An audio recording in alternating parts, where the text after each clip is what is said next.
datang di GSJ Prata untuk ibadah raya yang kedua pada pagi dan menjelang siang ini. Mari kita bawa hati kita akan mengucap syukur di hadapan Tuhan. Kita akan masuk ke dalam hadirat-Nya. Kita mau mengatakan, Yesus Engkau baik. Haleluya.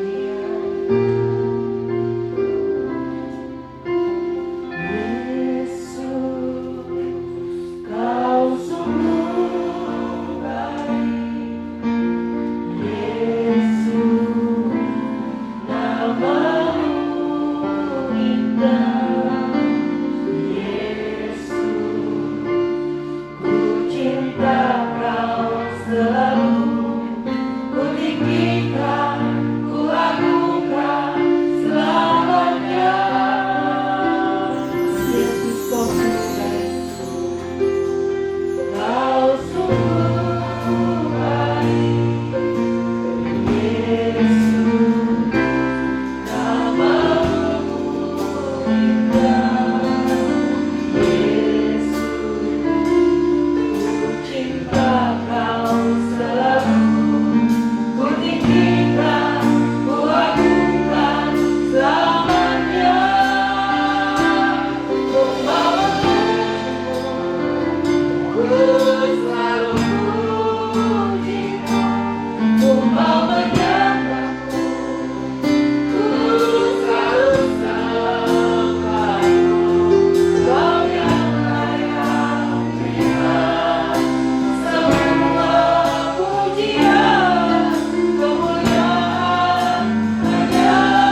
Kami tahu Engkau hadir di tengah-tengah kami. Kami tahu tangan-Mu akan memberkati kami.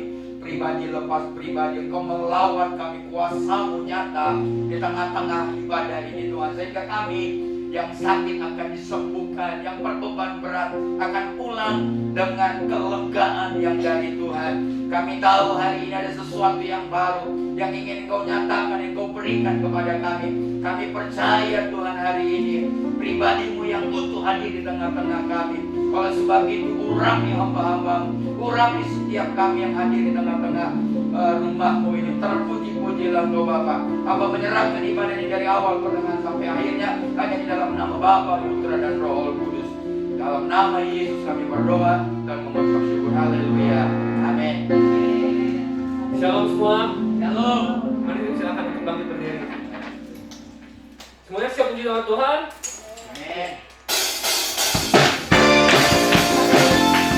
Mari kita berdoa dan berdoa.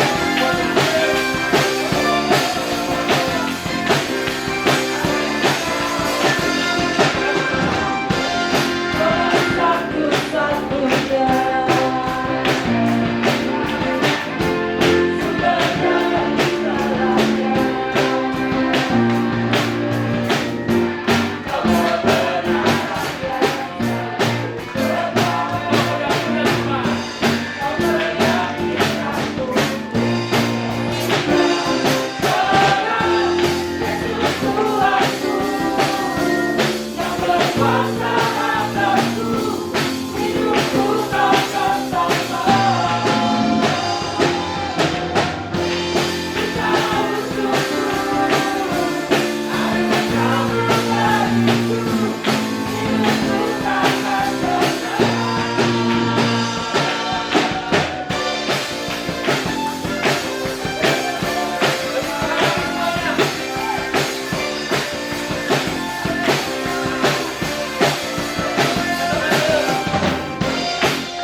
mau mengundang Tuhan Yesus hadir dalam hidup. Yes, Dalam haleluya. kata-kata Kaulah Tuhan, Kaulah Raja, hanya Tuhan yang berdalam dalam hidup kami.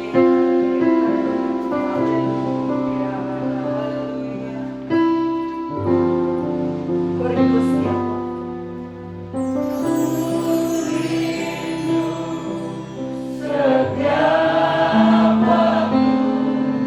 Hidup tinggal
Tuhan, Engkau Raja kami Tuhan. Bapa yang baik hari Engkau ini yang kami berdaulat sangat dalam hidup bersyukur, kami. kami sangat berterima kasih. Terima kasih Tuhan, Hari terima ini kasih Tuhan. firman-Mu akan berbicara kepada kami.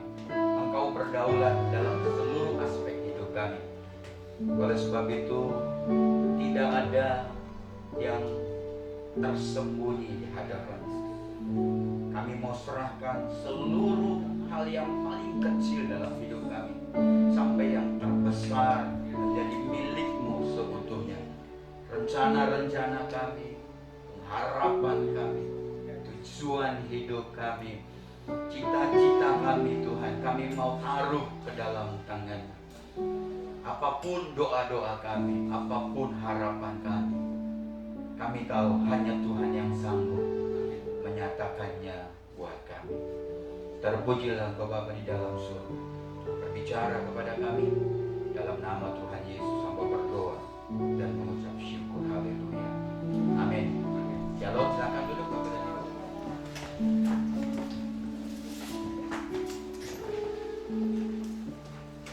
Jangan lupa hari ini habis ibadah ada fellowship WL Singer musik multimedia.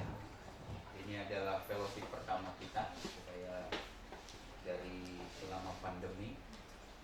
Jadi kita akan aktifkan kembali pertemuan-pertemuan untuk mempererat silaturahmi kita, silaturahmi, mempererat ya supaya kita visi misinya kita bisa kembali diingatkan ya. Oke. Hari ini saya berbicara tentang aku seorang pemenang. Sebenarnya saya persiapkan ini karena besok saya diundang khotbah di Persatuan Tunanetra seluruh Indonesia. Jadi Paskah Nasional. Saya salah satu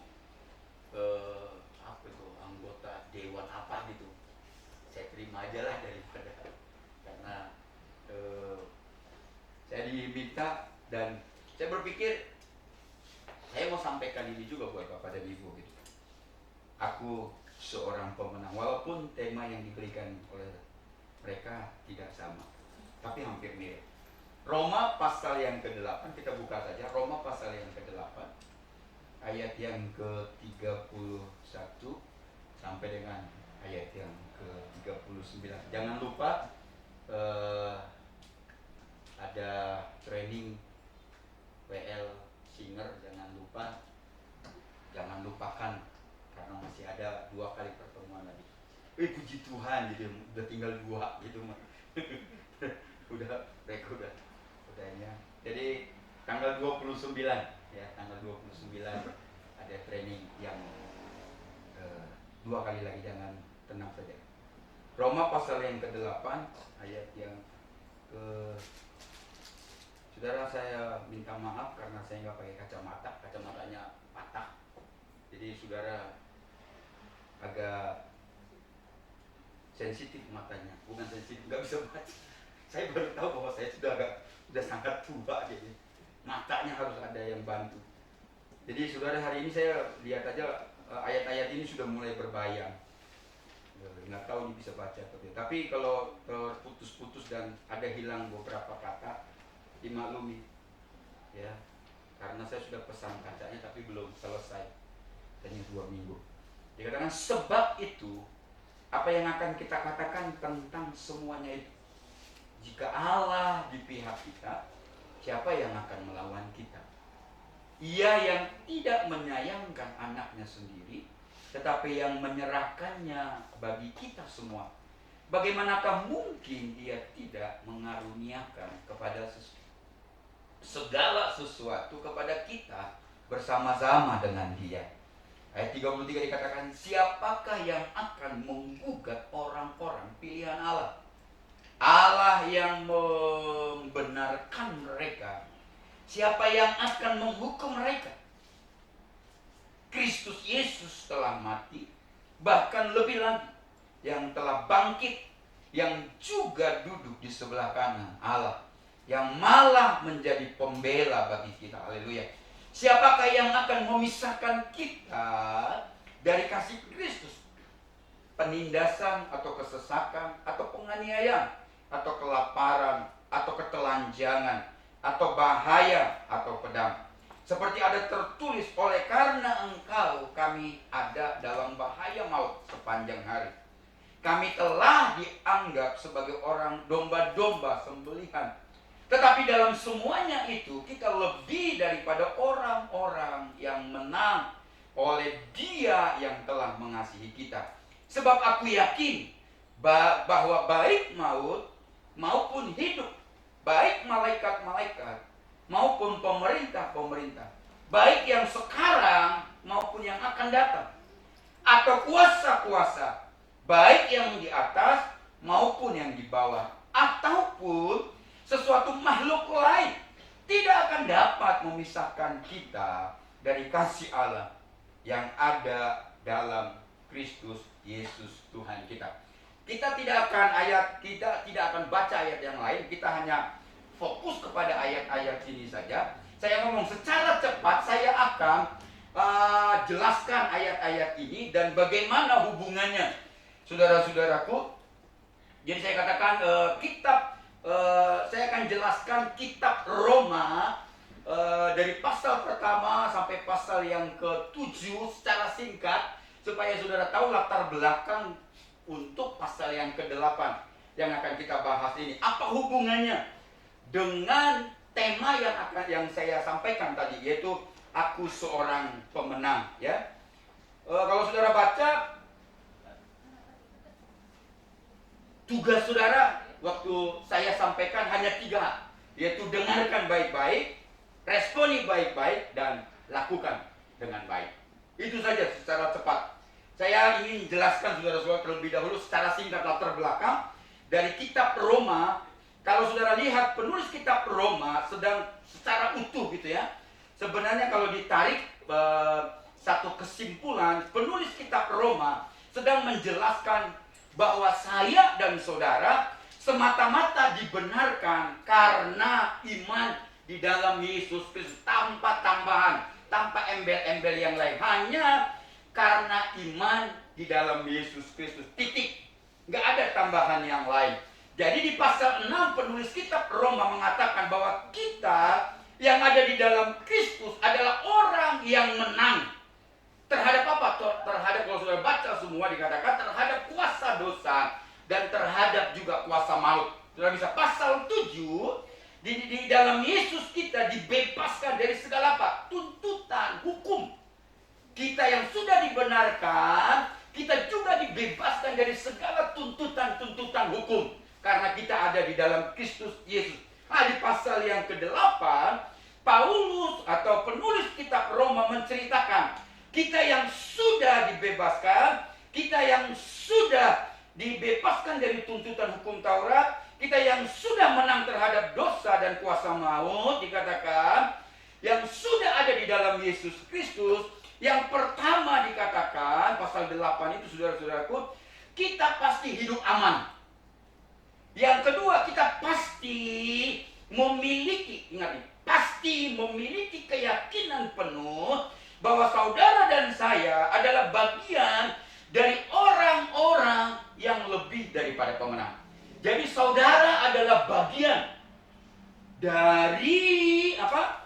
Orang-orang yang lebih daripada pemenang. Saya, saudara, bagian dari ini. Dari dasar pemikirannya sudah saudaraku lihat tuh, di pasal yang ke-8, penulis kitab Roma memberikan dasar pemikirannya. Apa saudara-saudara? Lihat ayat yang ke-31 bagian B dari pasal yang ke-8, tidak ada yang melawan kita. Bagian yang kedua di pasal yang ke-32, Allah itu akan memenuhi segala kebutuhan kita. Di ayat yang ke-33 dikatakan, tidak ada yang akan menggugat kita sebagai orang-orang yang ada di dalam Kristus. Ayat yang ke-34 dikatakan, kalau saudara baca, tidak ada yang akan menyalahkan kita. Karena kita sudah dibebaskan dari hukum dosa dan hukum maut. Dan kita sudah dibebaskan dari segala tuntutan hukum-hukum yang selama kita di luar Kristus menuntut kita. Gitu ya. Ayat yang ke-35 bagian B, tidak ada yang dapat memisahkan kita dari kasih Kristus. Itulah sebabnya dasar pemikiran penulis kitab Roma ini memberikan kesimpulan bahwa kita, saudara dan saya yang ada di dalam Kristus, dengar ini baik, adalah orang-orang yang lebih daripada pemenang. Walaupun demikian, saya katakan, berkali-kali saya tegaskan kepada saudara, walaupun demikian saya katakan, saya mau ingatkan saudara, hal ini tidak berarti di dalam Yesus hidup kita akan terus benar lancar-lancar saja.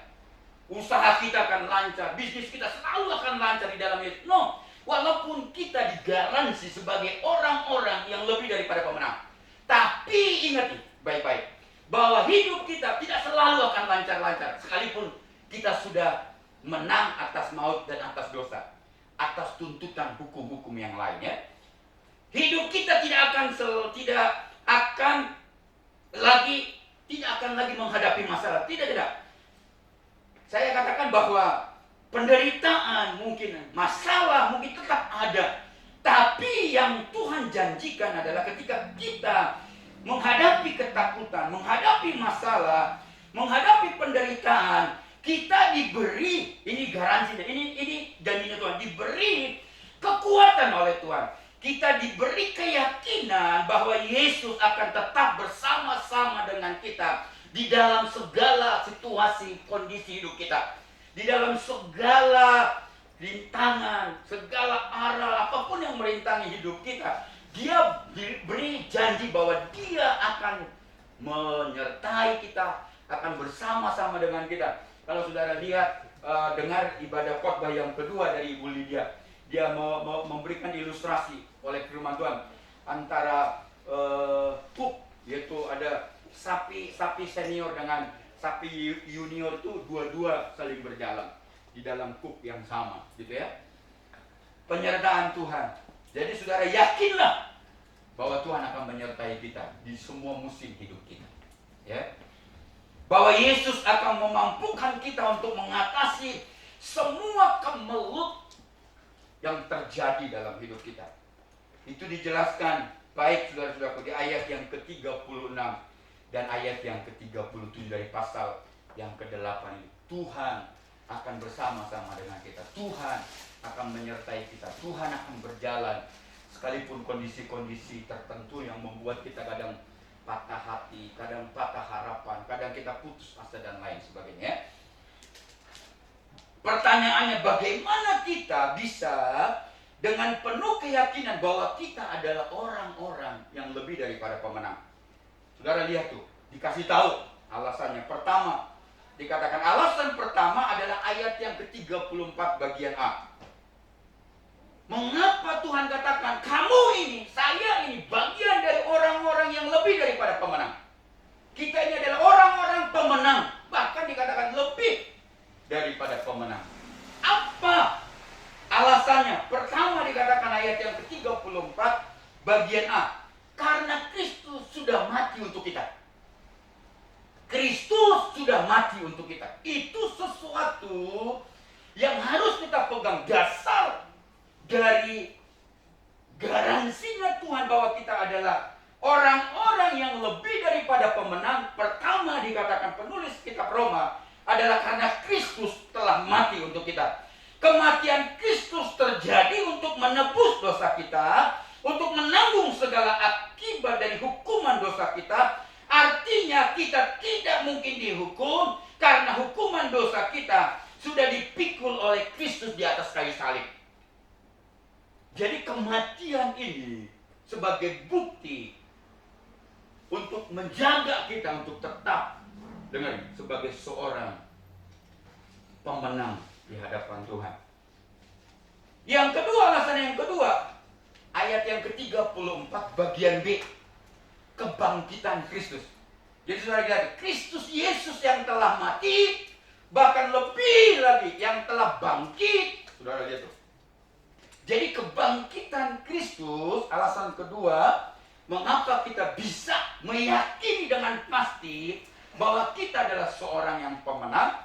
Yang kedua adalah karena kebangkitan Kristus. Saya ngomong begini, saya tulis dalam catatan saya, kebangkitan Kristus membuktikan bahwa dosa-dosa kita betul-betul sudah dibereskan oleh Tuhan di atas kayu salib.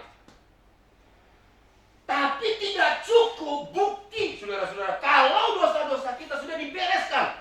Maka oleh sebab itu, saudara baca ada beberapa ayat dikatakan, andai kata Kristus hanya mati di atas kayu salib untuk menebus dosa kita, tetapi ia tidak bangkit dari antara orang mati, maka itu menunjukkan bahwa Kristus tidak mampu membereskan dosa kita. Tapi ingat, belum selesai. Yang benar adalah Kristus sudah bangkit. Artinya benar-benar Kristus berhasil membereskan semua dosa-dosa kita. Jadi saudara-saudaraku, jangan takut kalau saudara beberapa hari ini lihatin video-video yang kotor. Minta ampunlah sama Tuhan. 1 Yohanes pasal 1 ayat 9 dikatakan, ketika engkau datang dan meminta ampun, Tuhan mengampuni kita. Tidak ada dosa yang tidak bisa diampuni oleh Tuhan. Jadi saudara harus dengar ini baik-baik. Itulah sebabnya Paulus berkata, saudara-saudaraku, dalam suratnya dalam 1 Korintus pasal 5 ayat 15, maksudnya ayat 14 dan ayat 17. Jika Kristus tidak bangkit, maka sia-sialah iman kita. Karena sekalipun kita beriman, kita masih hidup di dalam kuasa dosa. Tetapi kenyataannya adalah Kristus sudah bangkit dari antara orang mati. Hari ini kita mendengarkan sebuah kepastian yang sudah. Kebangkitan Kristus membuktikan bahwa Kristus sudah berhasil membereskan semua dosa-dosa kita. Bukan katanya, tapi ini memang benar. Karena Kristus sudah bangkit dan kita sudah rayakan di perayaan Paskah. Alasan ketiga, saudara-saudaraku, ayat yang ke-31. Alasan ketiga, karena Kristus itu ada di pihak kita. Mengapa kita bisa disebut lebih yakin sebagai orang-orang yang lebih daripada pemenang? Sebab itu, apakah yang akan kita katakan tentang semuanya itu? Jika Allah di pihak kita, siapa yang akan melawan kita? Kata jika bukan menunjukkan bahwa Allah bisa saja di pihak kita. Bukan, saudara-saudara. Kadang kita membacanya jika itu seakan-akan kalau Allah mau di pihak kita, ya udah, gitu. Pasti kita pemenang. Bukan, ini sebuah kepastian. Jadi ini sebuah pernyataan bahwa pasti Allah akan di pihak kita, gitu. Jadi jika saya ngomong kata jika bukan menunjukkan bahwa Allah bisa saja di pihak kita, bisa saja tidak di pihak kita, bukan. Tetapi kata jika ini lebih menunjukkan kepada sebuah kepastian. Kristus sudah pasti di pihak kita.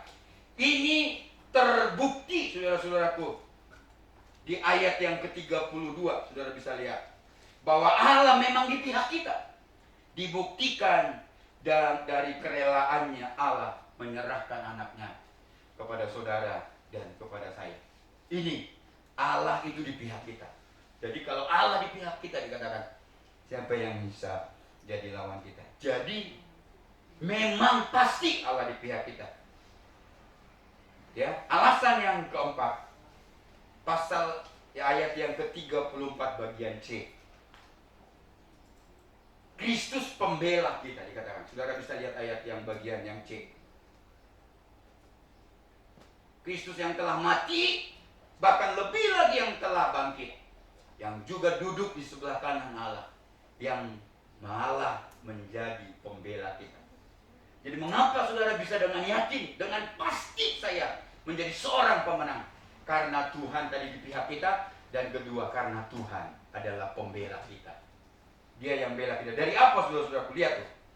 Dijelaskan banyak hal.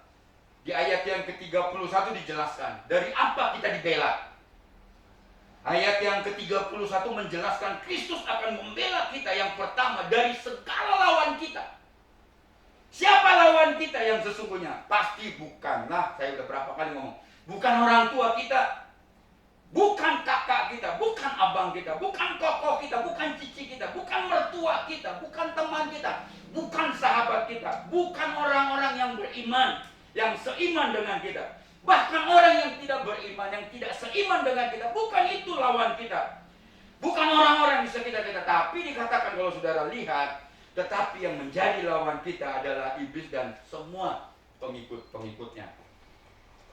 Makanya Alkitab mencatat bahwa iblis itu senang siang malam mendakwa kita. Selalu dia mengatakan kamu salah, kamu tidak layak. Selalu dia kapan saja, di mana saja dia selalu ngomong kamu nggak layak, kamu kotor, kamu cici, kamu corak. Kamu nggak layak. Selalu iblis ngomong itu. Supaya apa? Pikiran kita, hati kita ngomong, iya ya aku nggak layak. Kalau nggak layak, saudara jauh dari Tuhan. Saudara tinggalkan Tuhan. Dan saudara katakan, apa artinya ibadah? Apa artinya baca kita? Apa artinya berdoa? Kalau saya nggak layak. Tapi Tuhan bela kita dari dakwaan-dakwaan si iblis yang siang malam. Dia tunjuk kita, dia arahkan kepada kita. Dia bisikkan, mungkin dia teriakkan ke telinga kita bahwa kita nggak layak.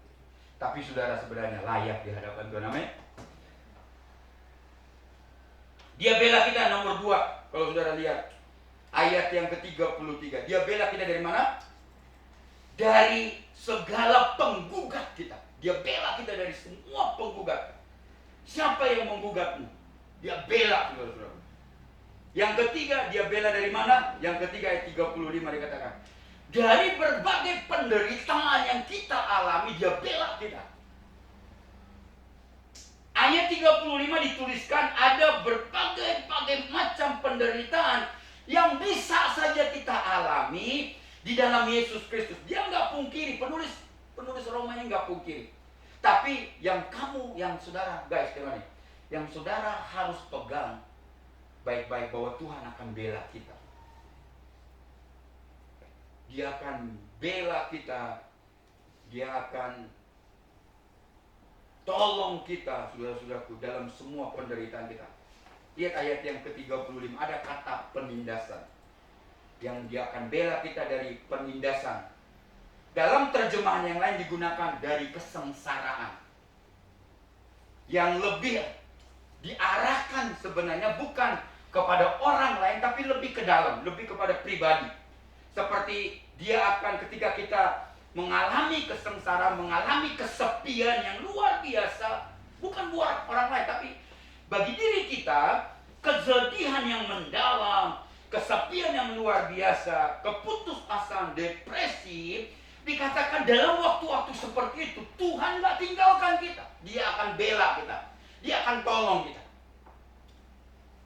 Banyak orang ketika kita merasa putus asa, orang itu hancurkan kita. Malah dia benar-benar tenggelamkan kita, gitu ya. Ketika kita kesepian, benar-benar orang tinggalkan kita. Tapi ada yang lebih parah, di dalam keramaian dia kesepian. Banyak saudara-saudaraku di teman kita di Facebook banyak ribuan. Tapi sebenarnya teman kita di dunia nyata nggak ada. Itu hanya di dunia hampa. Kasihan ya, kasihan deh lo.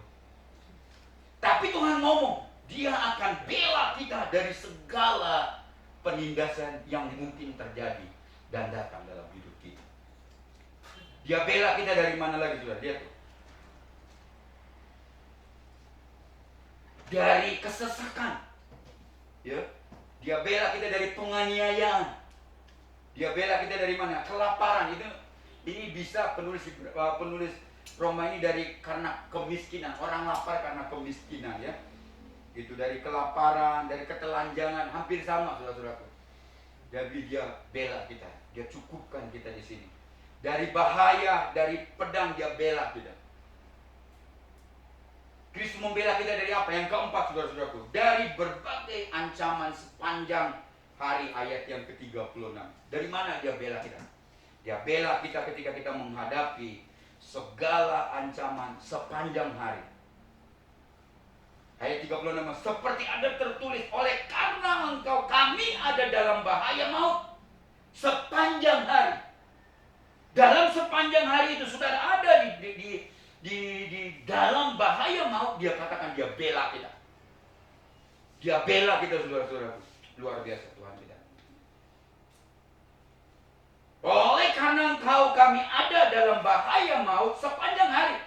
Kami telah dianggap sebagai domba-domba sembelihan Jadi penulis surat Roma mengutipnya sebenarnya dari Mazmur pasal yang ke-44 ayat yang ke-32. Daud mengatakan, oleh karena engkau kami ada dalam bahaya maut sepanjang hari, kami dianggap sebagai domba-domba sembelih. Jadi penulis Roma ini mengutipnya di dalam kitab Mazmur 44 ayat 23. Kristus akan membela kita dalam hal apa? Lihat ini yang kelima, saudara. Di ayat yang ke-38 sampai dengan 39. Kristus akan bela kita dari apa? Kekuatan yang ingin memisahkan kita dari Kristus. Ayat 38 dan 39. Apa yang memisahkan kita? Kekuatan apa yang memisahkan kita dari Kristus? Dikatakan pertama, saudara, kekuatan maut. Baca ayat 38 dan 39.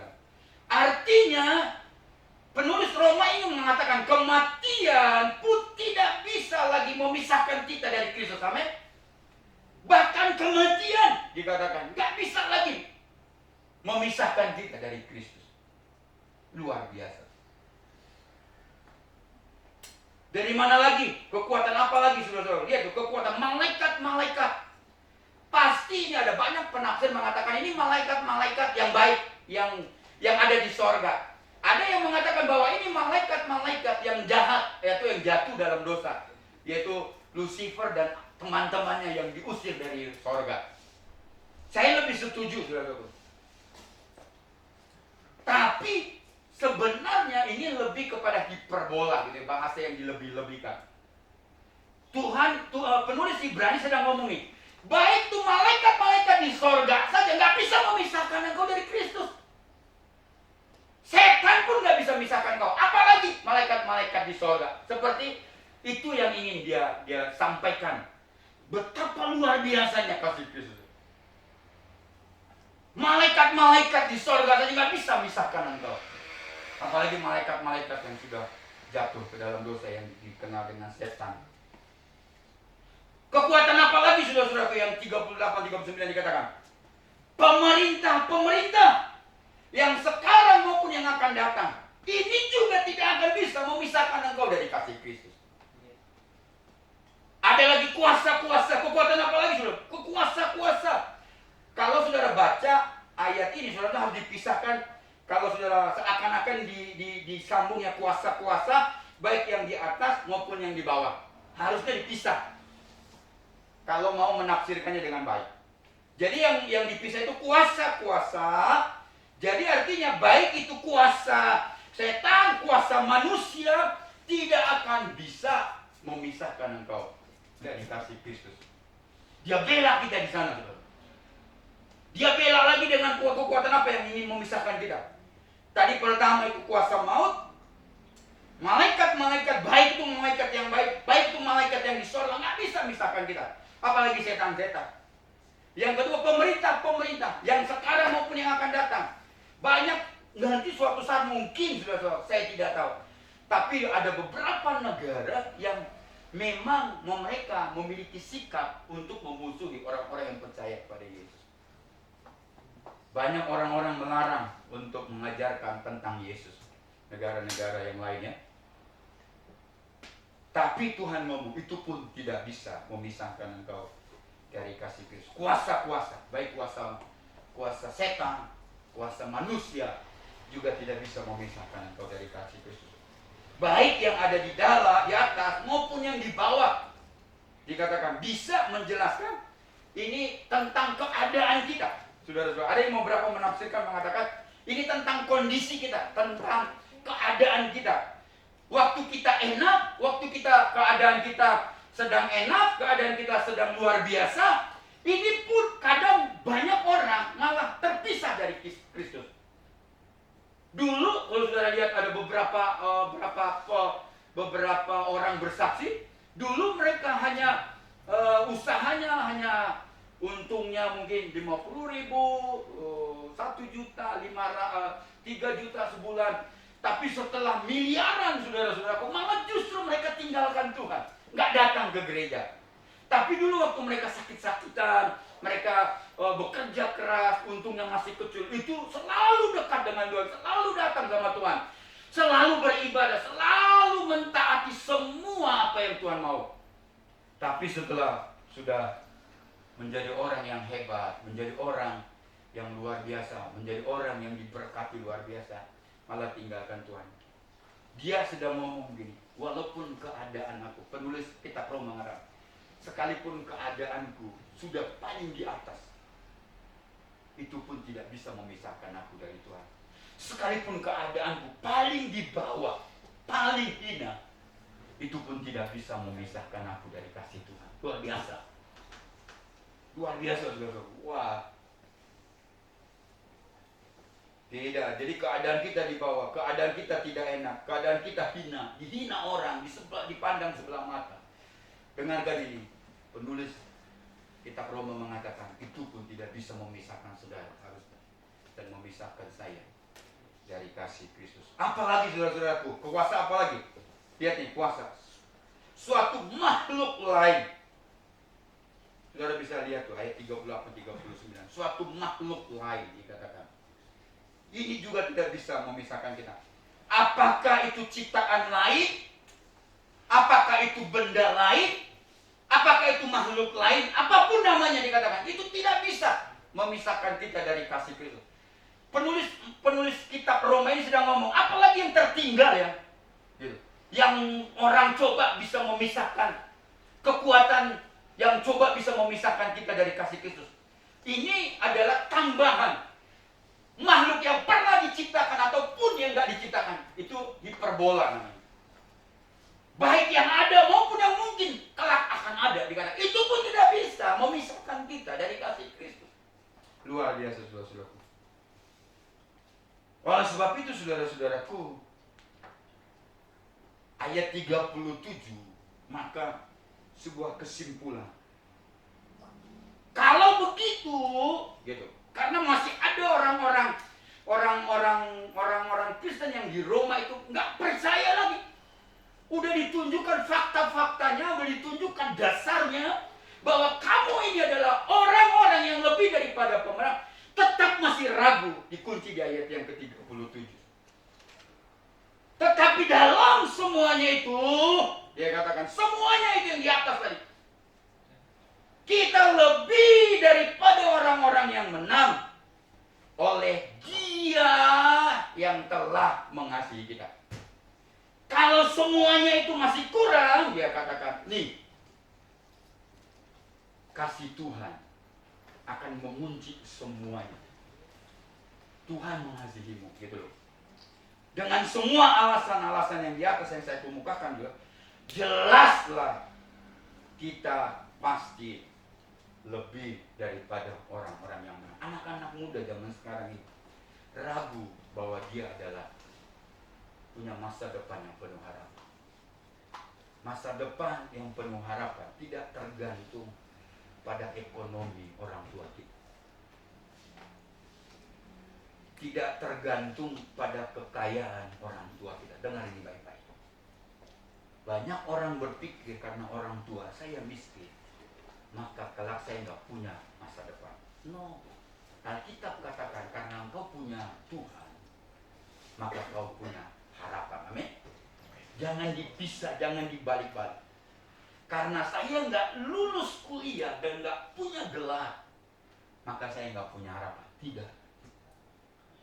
Banyak orang-orang yang nggak lulus kuliah, tapi kaya raya, berhasil. Tapi bukan berarti saudara besok langsung ngomong sama papa mama, saya nggak mau kuliah lagi. Kata Pak Ken tadi ngomong itu bukan kunci dari kesuksesan. Bukan. Seandainya pun saudara-saudara dengar, dulu ingin kuliah, tapi sampai hari ini tidak kuliah. Karena saudara berpikir kuliah itu pasti akan membuat kita lebih sukses. Yang membuat kita lebih sukses adalah karena Tuhan di pihak kita. Guys, dengarkan ini baik-baik. Ayat 34 dikatakan, mengingatkan kita kembali. Kemenangan kita, kesuksesan kita tidak bisa dilepaskan dari kemenangan Kristus. Itulah sebabnya dikatakan kalau Kristus tidak bangkit, sia-sia kita mengklaim semua janji Tuhan. Ketika Kristus bangkit, itu kemenangan yang terbukti.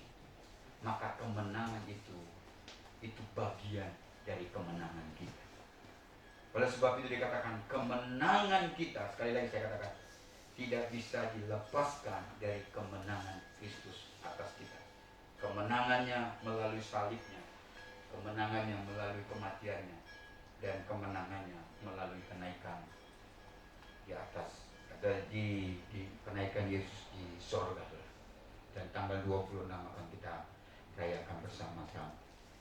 Itulah sebabnya dikatakan tetaplah bersama dengan Tuhan. Jangan sekali-sekali kita tinggalkan Dia, apapun kondisi dan situasi hidup kita, karena Dia tetap berpihak kepada kita. Sekalipun ada yang ingin, kuasa-kuasa lain ingin menghancurkan, memisahkan kita, tapi Dia bela kita dari kuasa-kuasa. Mari kita berdoa bersama-sama. Saudaraku yang dikasihi Tuhan, kita naikkan pujian Engkau lah Tuhan. Di pujian yang terakhir. Haleluya. Saudara-saudaraku, ingat,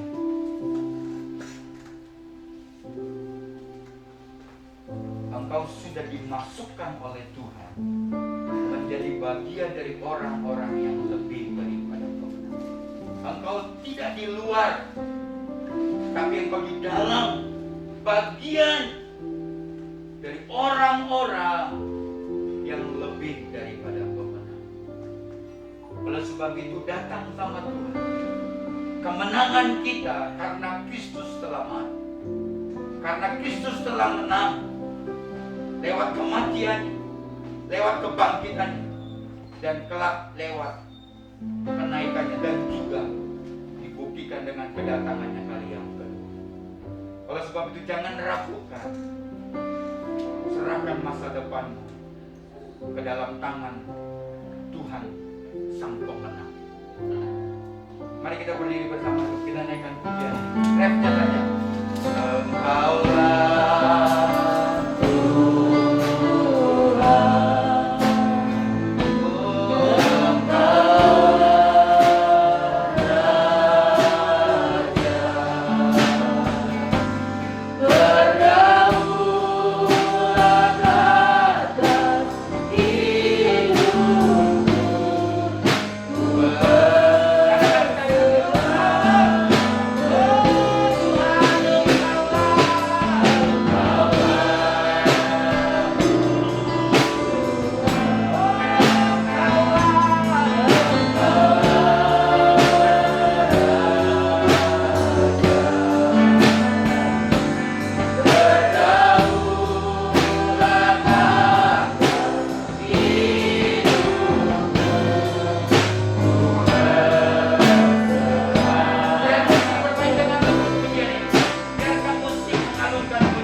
kemenangannya menjadi bagian dari kemenangan. Oleh sebab itu dengar, bukan berarti saya ingin dorong saudara, udahlah biarkan 0,1 EIB-nya, bukan.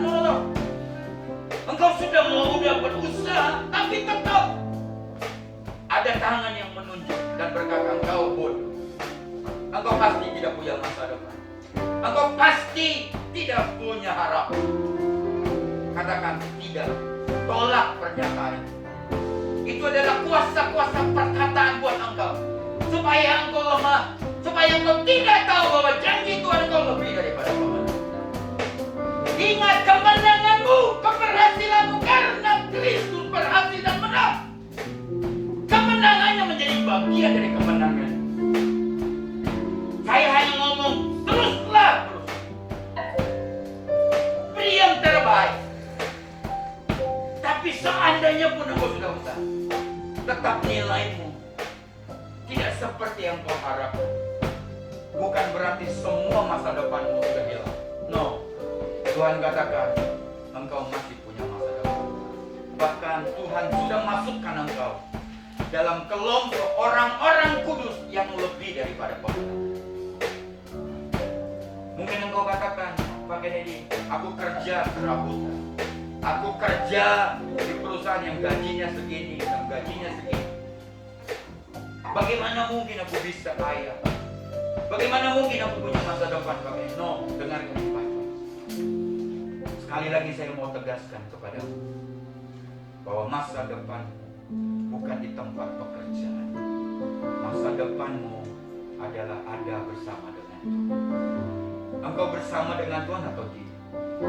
Kalau engkau bersama dengan Tuhan, Tuhan sudah mengatakan engkau pasti jadi seorang pemenang. Engkau pasti, karena Tuhan yang membela kita. Tuhan yang membuat kita jadi pemenang. Bukan karena orang tua. Berkali-kali saya katakan, jangan pernah sandarkan bahumu kepada harta orang tua. Karena suatu saat itu bisa habis. Tapi sandarkan bahumu kepada Tuhan. Karena hartanya Tuhan, sumber dayanya tidak pernah habis.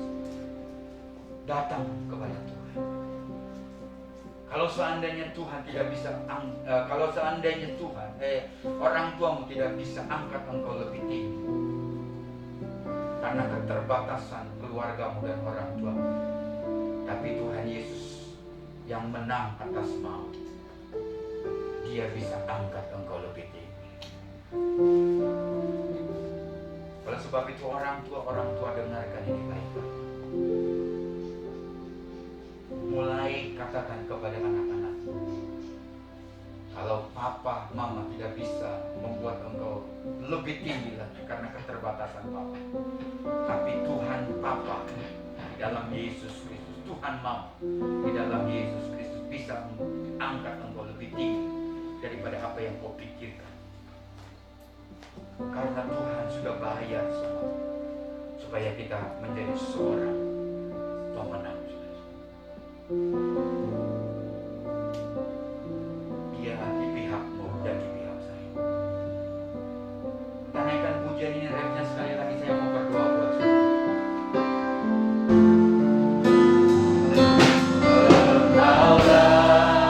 Bapak dan Ibu, saudara-saudara, anak-anak muda, anak-anak remaja yang ada, semua kita tutup mata. Pasti kita mendengar, saudara-saudara mendengarkan ini, anak-anak muda. Tidak ada yang melihat engkau ketika engkau mengangkat tanganmu. Hanya Tuhan satu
Tidak ada yang dapat membatalkan masa depan yang lebih daripada pemenang untuk hidup.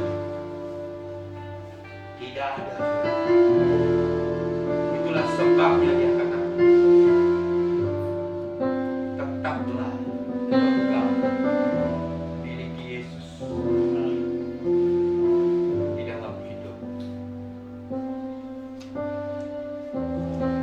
Akan kau berkata, seperti tsunami menerjang menenggelamkan aku pagi ini. Bahkan tsunami sekalipun tidak bisa membatalkan masa depan lebih daripada pemenang untuk hidup. Karena Tuhan sang pemenang itu menjadi bagian dari kemenangan orang saya. Bapa di dalam surga, hari ini firman-Mu berbicara kepada kami bahwa kami seorang pemenang. Alasan-alasannya penulis kitab Roma memberitahu, meyakinkan kami bahwa kami sebenarnya sudah dimasukkan dalam kelompok bagian dari orang-orang yang pasti sebagai pemenang. Terima kasih untuk firman. Kalau selama ini kami berpikir masa depan kami sudah sirna, hancur karena kegagalan kami yang pernah kami lakukan, tapi hari ini Tuhan beritahukan kepada kami. Terima kasih Bapa untuk rencana-Mu yang luar biasa, untuk kemenangan yang Tuhan beri kepada kami. Terpujilah Engkau. Hari ini kami siap melangkah, menatap ke depan, meraih masa depan kami yang selama ini kami tidak pernah lagi memandangnya, bergairah untuk meraihnya. Tapi kami pulang hari ini, kami kembali bergairah untuk menatap, meraih, melangkah bahkan berlari, karena Tuhan di pihak kami. Terpujilah Engkau Bapa di dalam surga. Hari ini kami sudah dengarkan firman. Kami akan tinggalkan tempat ini. Besertalah dengan kami. Berkati usaha kami, berkati dagangan kami, berkati bisnis kami, berkati pekerjaan kami, berkati studi kami, berkati cita-cita kami, berkati Tuhan tujuan-tujuan hidup kami, berkati segala rencana-rencana kami. Kami taruh seluruh hidup kami ke dalam tangan Tuhan pemenang. Terpujilah Engkau. Kami akan memberikan persembahan kami, dari persembahan yang terbaik, sebagai ungkapan rasa syukur dan bangga kami memiliki Allah yang senantiasa memberi yang terbaik dan selalu malu kepada kami. Kami akan pulang Tuhan dengan bersukacita. Kami akan pulang dengan sebuah pengharapan yang baru. Kami pulang membawa firman. Kami bersyukur dan berterima kasih. Bapak dan Ibu, saudara-saudara yang dikasihi Tuhan, arahkanlah hatimu, angkatlah tanganmu dan pandang Tuhan yang hari ini sedang menghadapkan wajahnya kepadamu dan mengangkat tangannya untuk memberkati engkau pribadi, lepas pribadi.